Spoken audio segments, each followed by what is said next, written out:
salaamaaleykum rahmatullah bismillahirrahmanirrahim ginnaaw bi ñu sante yàlla julli ci yonent bi ñoo ngi sant ñëpp di gërëm ñëpp ndax xam nañ ne teewaay bi yombul te yéen ñëpp da ngeen a dagg seen ay soxla ñëw kon yéen waa groupe solidaire yéen ñëpp maa ngi leen di gërëm di leen sant di leen ñaanal yàlla defal ñu ko déwén ak déwén jéeg di ñaan yàlla suñu monsieur Dioum mi yàlla bàyyil ñu ko fi sàmmal ñu ko ba mu fekk njariñul xale yi waxuma suñu yos de mais yu xale yi ñi nga xam ne suñu sëtaat yàlla na ko fekkee ci barke Seydina Mohamed ndax lii lépp moom la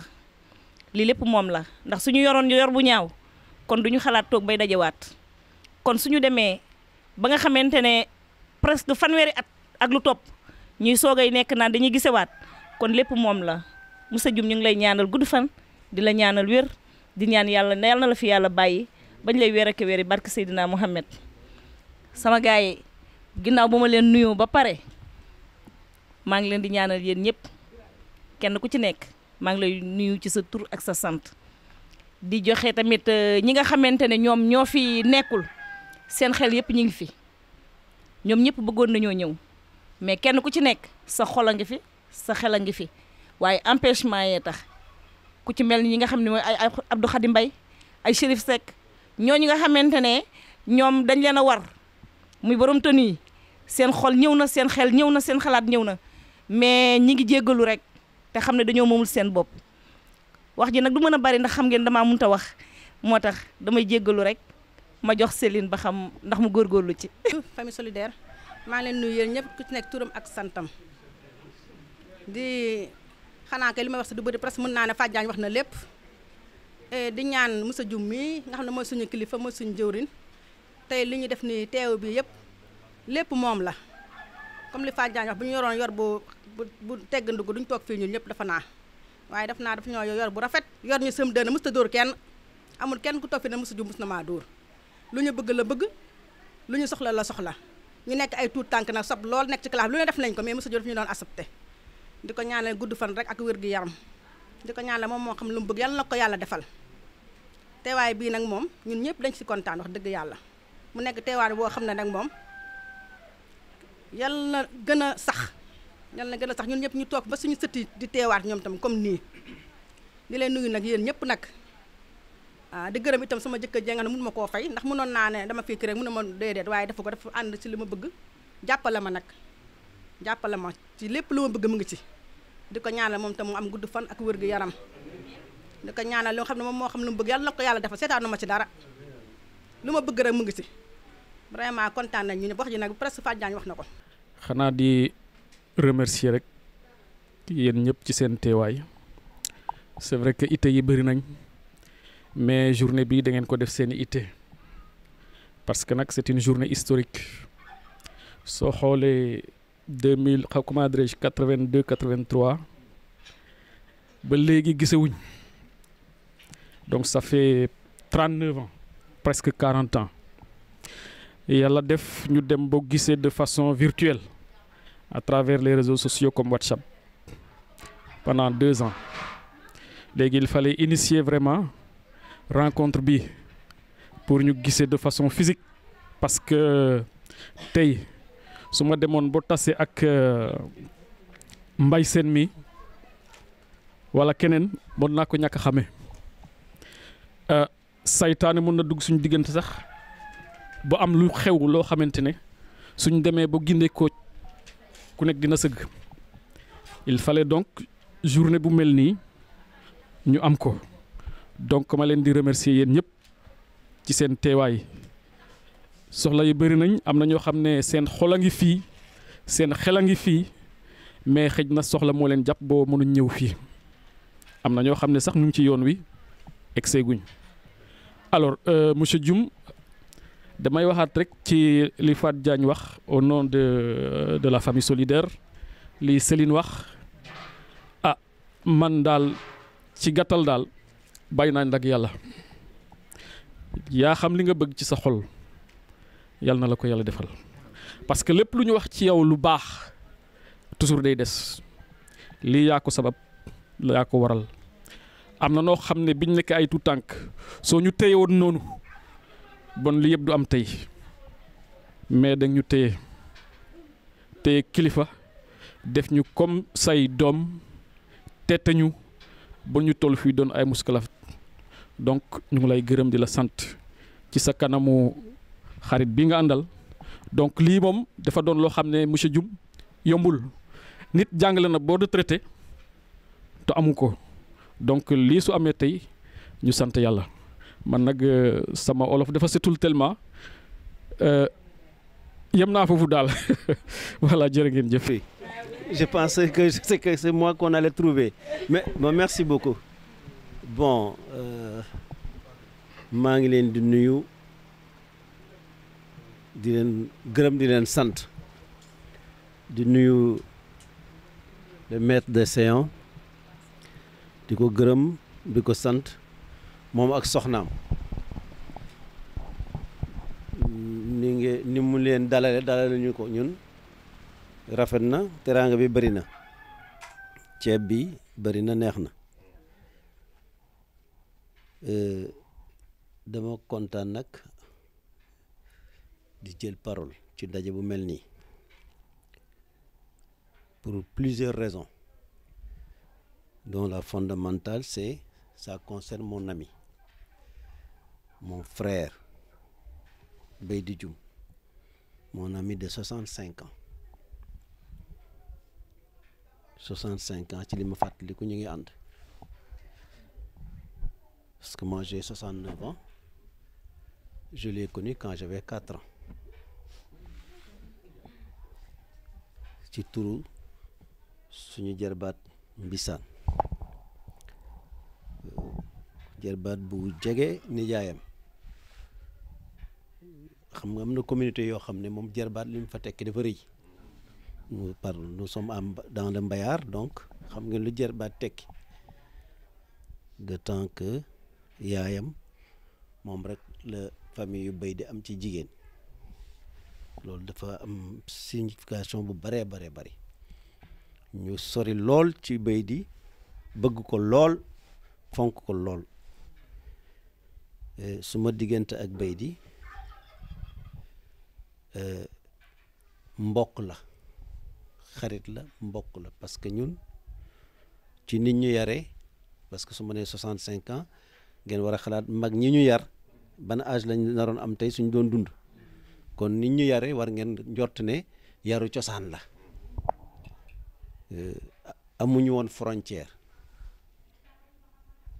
maa ngi koy fàttali ki nga xam ne moom la magam bàyyi ca kër ga muy Faatu Baye saa yu moo gisee ma yëkkati dara jox ko mu ne ma yow ma ne ko déet dañ doon nekk plus de 10-15 ca kër ga yaay togg ñuy lekk ndox mu neex boo root jënd ko ñu naan ko mu jeex yaag sa borom kër ak magam un enseignant émérite xëy na am nañu ko ci gis wala dégg ko Ousmane Dioum di jënd warga suukar ñuy naan mosuñu leen ñoo xatal yaatal ñu kër gu ñu dem c'est comme ça noonu lañ ñu éduquer ci ngolom bi fii am na kër yoo xam ne sax diggante bi amul bunt ba léegi soo demee kër ñoom Alpha Bokum ba léegi buntu kër gi amul buy tëju du tëju malgré l'insécurité ambiante du amul buntu kër noonu lañ ñu yaree benn lañu ñoo bokk ndey bokk baay bokk lépp ñooy fanaanandoo ñooy xëyandoo ñooy yendoondoo ñooy lekkandoo ñooy naanandoo je n'exagère pas je dis la vérité Beydi nag c'est l'un des meilleurs enseignants de sa génération d'abord c'était une lumière c'est l'un des meilleurs élèves de sa génération c'était un élève intelligent et courageux teel a am leadership jamono yi ñuy jàng ñun soo amee entrée en sixième li ñuy wax lycée Saint-Louis lañ lay yóbbu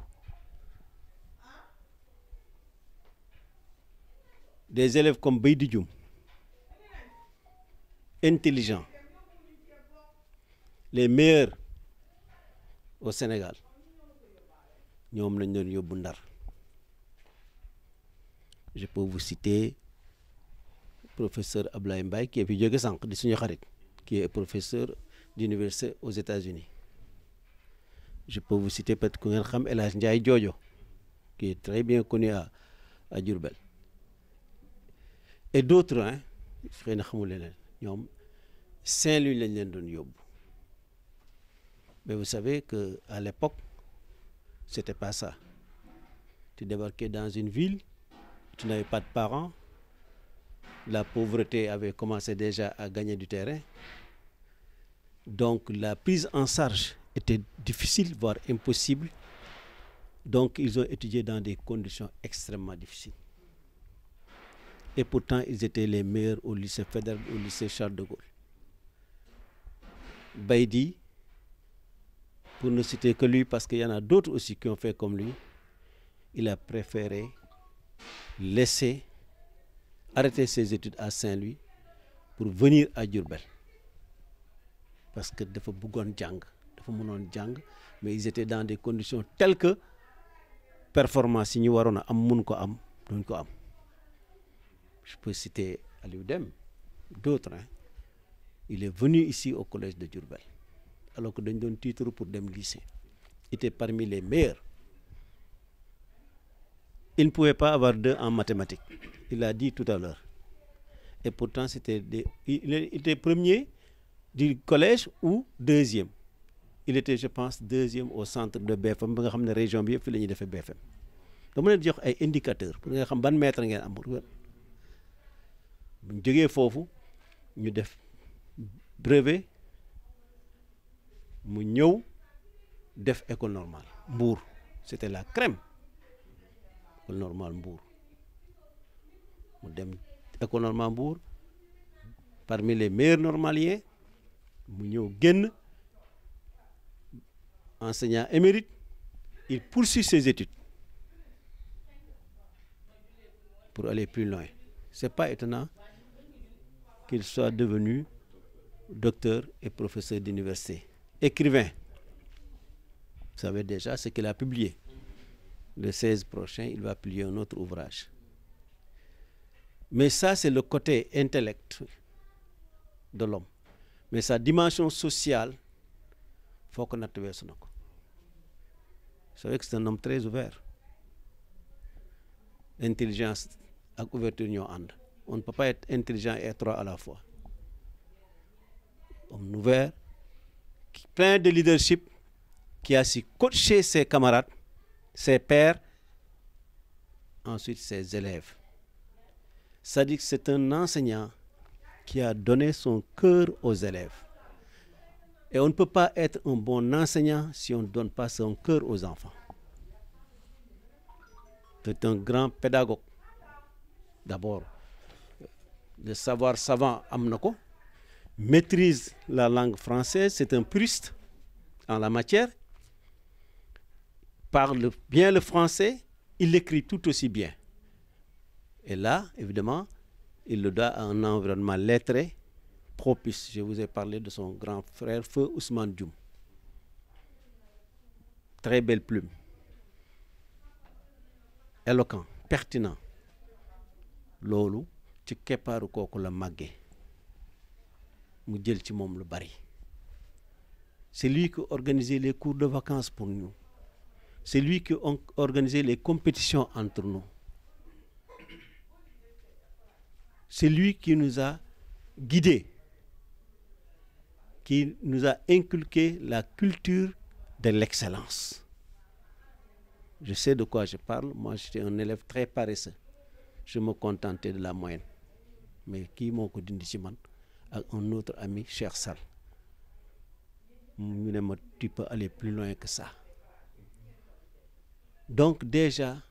très jeune, il a fait montre d'une intelligence très précoce, d'un leadership très précoce. Fu mu nekk autour de lui, avec lui, nit ñi dañuy avancer. Donc ça, su amul ci nit doo mën a doon jàngalekat bu baax. proche aussi de ses parents, de ses amis, de sa famille wax naa ko am na benn sëtam bu fi jóge léegi Ahmed donc mu nit koo xam ne ku bëgg boppam ku bëgg mbokkam ku bëgg ay xaritam amul fu xarit nekk te béy di seet si wula nemmeeku la andil la ci xam-xamam foo ak yow ree ak yow il a aussi une mémoire d'éléphant am na ñu ko ci wax fii léegi il se rappelle de petites histoires yoo xam ne man comme je suis un peu cancre j'avais rangé ça dans un coin reculé de ma mémoire moom moo koy fàttali donc comme je fais un témoignage et le temps ne le permet pas wala xamal ne daal kontaan nañu li ngeen def yéen mënu leen a mesurer honneur bi mu sentir moom ak li mu sentir sentiment yi mënu leen ko mesurer il faut ngeen dem ba seeni élèves defal leen ko ngeen soog a yëg ne voilà ce que le jour là ce que monsieur Dioum avait senti biñ ko organiser lu mel nii dama leen koy wax parce que man samay élèves dañ ma ko defal donc je suis bien placé yoo élèves yoo xam ne ñoom presque peut-être sax ñoo leen mag ñoo ma ko defal yendu silma suma kër teral ma ci sama biir njaboot man loolu moo tax xam naa tey bay di li mu sentir mënu ko wax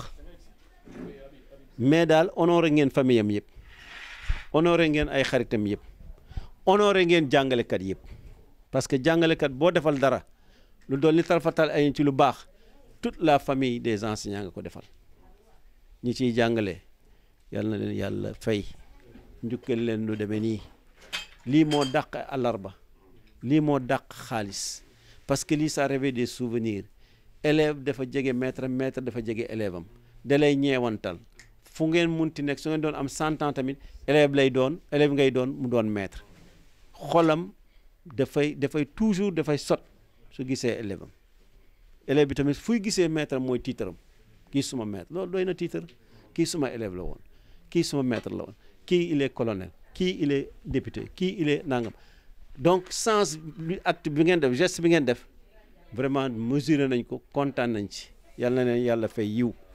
def leen mag ñu barkeel seen liggéey barkeel seen njaboot barkeel seen dund barkeel bay di je ne voudrais pas blesser tes sentiments, je te connais, tu es très fragile, tu n'es pas comme moi, je suis un roc, hein? Je suis un roc, voilà. Donc, bu ma bañ a xaabaabal ngeen jéggal ma bu baax a baax mais daal je vais raconter ça à nos amis ce soir naa leen wax li ngeen def parce que cet homme-là il mérite ça. Il a tout fait pour ce système. Pour le système, je dis, c'est dommage, c'est dans l'enseignement ngay liggéey ba retraité doo am ordre de mérite doo am ordre de lion doo am officier doo am commandeur mais ñii il mérite plus que ça mais lii moo dàq loolu parce que loolu fi ñu la koy tappal xëy na nit ñi xamuñ la mais yéen ngeen daje mu xam ko mu marqué leen à une étape cruciale de votre vie ngeen retourné woo ko teral ko sagal ko darajaal ko fulaal ko mbokkam toog ay xaritam toog loolu médaille bu ñu la tappal mënu koo remplacer donc li ngeen def daal amul pay am na fu mu tàmbalee mais amul fu mu yem on n'a pas de prix à vous payer sinon par des prières en espérant que Dieu nous entendra et acceptera nos prières. Je vous remercie. Bismillahir Rahmanir Rahim.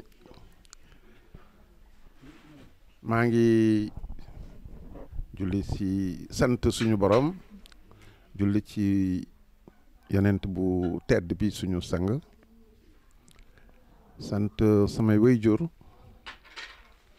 sant mbokk yi fi daje yëpp parce que bañ nañ ko ba groupe bi dañ ko tuddee famille solidaire ñu yokk ci non stress man nag vraiment yaakaar naa ne wax sax mënuma ko ni ko sama xarit bii di sama doomu ndey Amath Camara waxee defe naa ne mënoon na wax ci sama place ndax wax na lépp da ngeen ma defal loo xam ne kenn mënu ma defal lu ni toll parce que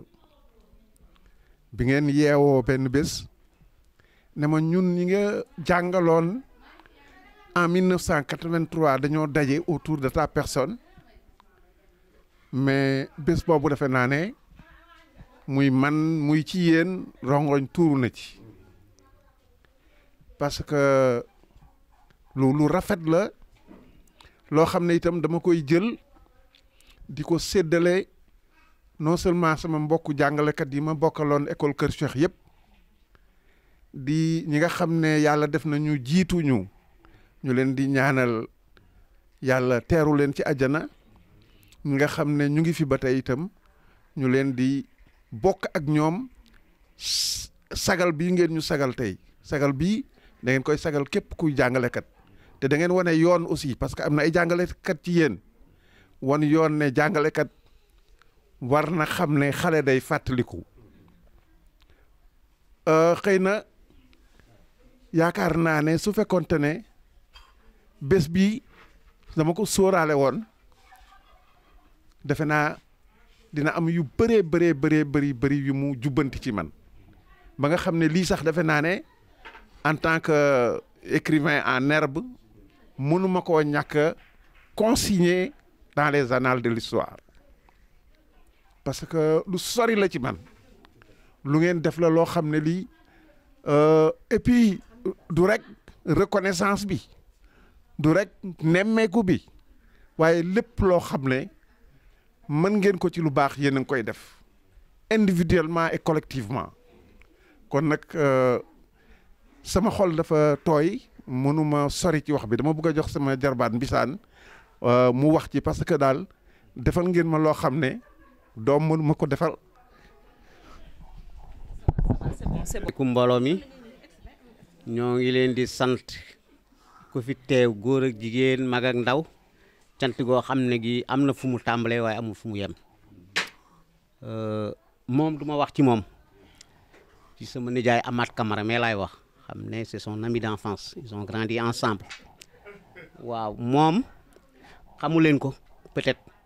il fut le directeur de cabinet du ministre de la fonction publique pendant 6 ans ou 7 ans de retraite moom nii kon il fut un professeur d'anglais am na fu mu jaar li mu wax même Talla Sylla moom jàngal na ko moom mi jàngal na Talla Sylla à Thiès mais li ma leen di wax yal na leen yàlla defal fan gudd ak wér-gu-yaram initiative bi su ma ko mënoon a am tey ñi ma bokkaloon tey CM2 wallahi kon ma jéem koo def te xam maa ne danaa ko essayer du yomb nag parce que ñoo xam ne ñi ay 74 ngeen bokkoon wala 73 du yomb mais yéen li ngeen tàmbali yal na ngeen ko tàmbali ci bismillah rahmaan rahim jeexale ko ci alhamdulilah rabbil alamin mbokki bayt yi nag mënu leen a fay man mook sama yaay ñoo bokk ndey ak baay mais complicité bi am suñu diggante lu muy def démb ci guddi la ma woon ne ma su ma sañoon samay kii dañ may invité nga ñëw ñu ànd fa defe naa ne fii ngeen ma fekk nii yow Aziz kon nag di may ñaan yàlla yal na ngeen yokk yéen ñëpp ba jëkk ko góor ak jigéen mag ak ndaw lii ngeen initiative bi ngeen jël ngeen fexe it ba seeni sëtaat di ko doxal ci seen biir kon nag yal leen yàlla defal jàmm ñi ñëwul yàlla nañ ñëw beneen yoon ñëpp nekk ci jàmm Sénégal jëm ci kanam merci jërë ngeen jëf. waa groupe solidaire Cheikh Bamba gi mi ngi leen di ziare kontaan si yéen tànk ngeen départ ba ñëw ak tànk ngeen di delloo yal na ko suñu borom def xéewal daf ko gudd fan ak wér seen ànd bi yal na ko yàlla rafetal man de kontaan naa ci moom ndaxte wax dëgg yàlla dama ko ne yaay sama yaay sama soxna kon nag dinaa leen remercier mais seen ànd bi tey ji moom vraiment kontaan naa ci yàlla ci yàlla dolli jàmm ak xéewal bañ ayee feneen may départ di ànd ak moom di ñëw loolu daal laay ñaan yàlla jërë ngeen jëf sant naa leen gërëm naa leen merci beaucoup. asalaamaaleykum maa ngi leen di nuyu kenn ku nekk sa tur ak sa sant di kontaan lool ci bés bi parce que lii moom du évident kii moom du loo xam ne vraiment ku ne mën na ko am jarbaat monsieur Dioum wax na ko sànq que ne il va essayer mais ma lay wax ne ñun li ñu réussir keneen du ko mën réussir li ñu réussir kenn du ko mën réussir parce que suñu patriarche la muy monsieur Baydi Dioum wax naa ko sànq il a fait beaucoup pour nous li ñu devenir tey c'est grâce à lui une grande partie c'est grâce à lui donc ñun vraiment ñun amuñu payam sinon rek di ko ñaanal vraiment gudd fan yàlla yokkal ko wér te mu yàgg fi lool ak ñun yaakaar naa yàlla dina ko def parce que nit ku baax la laabiir na xam na nit te xam na aussi nan lay gungee nit pour mu réussir dans la vie Khady Ba wax na ko sànq nee na monsieur Dioum il était avec nous à l'école Kër Cheikh Ibra Fall 1 en 1983 et il continue à être avec nous durant toute notre existence donc kooku nit ku baax rek moo koy def man de am na kii suñu maître yu bëri si na samay professeurs yoo xam ne fàtte naa leen sax du yoon nag parce que am na lu ñu def ci man mais maanaam kii li mu def ci ñun ba ñu kon di ko fàttaliku ci moom la donc ñun ñëpp nañu bokk ñaanal ko mu yàgg fi lool te wér te yàlla aussi dina ko def di sant aussi la famille solidaire non stress parce que ay nit ñu baax lañu aussi parce que ñëpp ci image yu monsieur Dioum la ñuy doxe képp koo ci gisal dafay mel ni vous étiez toujours ensemble te soo seetloo bañ gëjee gise ba léegi ça fait 40 ans ñeent fukki at yàgg na lool